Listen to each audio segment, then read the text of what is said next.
Hello everyone, little story আরও একটি নতুন ব্লগে তোমাদের সকলকে স্বাগত জানাই। আজকে সন্ধেবেলা দিদি আর আমি আবার ঘুরতে বেরিয়ে গেলাম। আর তোমরা তো জানোই আমরা ডেলি যেরকম ঘুরতে বেরিয়ে যাই সেরকমই বেরিয়েছিলাম।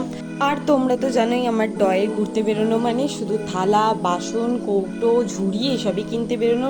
তো লেগে গেল বেরিয়েই সেই কাজে। প্রথমেই চলে গেল বাসনের দোকানে, তারপর কৌটোর দোকান, আর দিদি চলে গেল সাজগোজের দোকানে। দুজন দুটো কাজে ব্যস্ত। সামনে একটা লোক চলে এলো। এটা কি করলি করে? তুই করে আছিস কেন?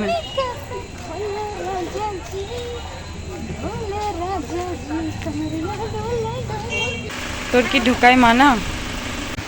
হাওয়া খাচ্ছে।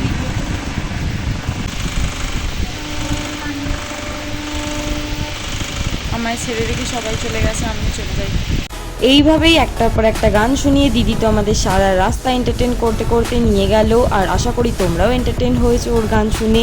আর তারপরে জিনিসপত্র কিনে নিয়ে চলে গেল ক্যাশ কাউন্টারে বিল করানোর জন্য। কিছু বলতে চাস?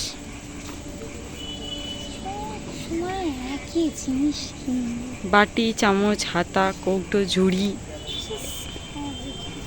জিনিস কেনা ডান। আমার মুখটা ভালো লাগছে, এমনিই ভালো লাগছে, সুন্দরী। আমার ভয়েসটাও দেখ। হ্যাঁ হ্যাঁ হ্যাঁ হ্যাঁ, এটাও সবসময় করে।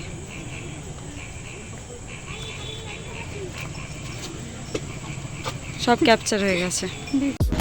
পর 3-4টে দোকান থেকে কৌটো বাসন কিনে নেওয়ার পরে আমরা তো বেরিয়ে গেলাম। আর যাওয়ার সময় দেখলাম রাস্তায় পুজো হচ্ছে।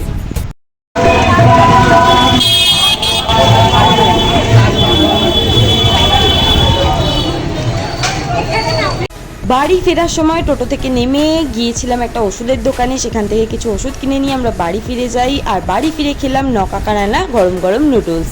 আজকের ব্লগটা এখানেই শেষ করছি। আমাদের ব্লগটা তোমাদের ভালো লাগলে একটা লাইক শেয়ার অ্যান্ড সাবস্ক্রাইব করে দিও। আর আজকের মতো টাটা বাই বাই, দেখা হবে পরের ব্লগে।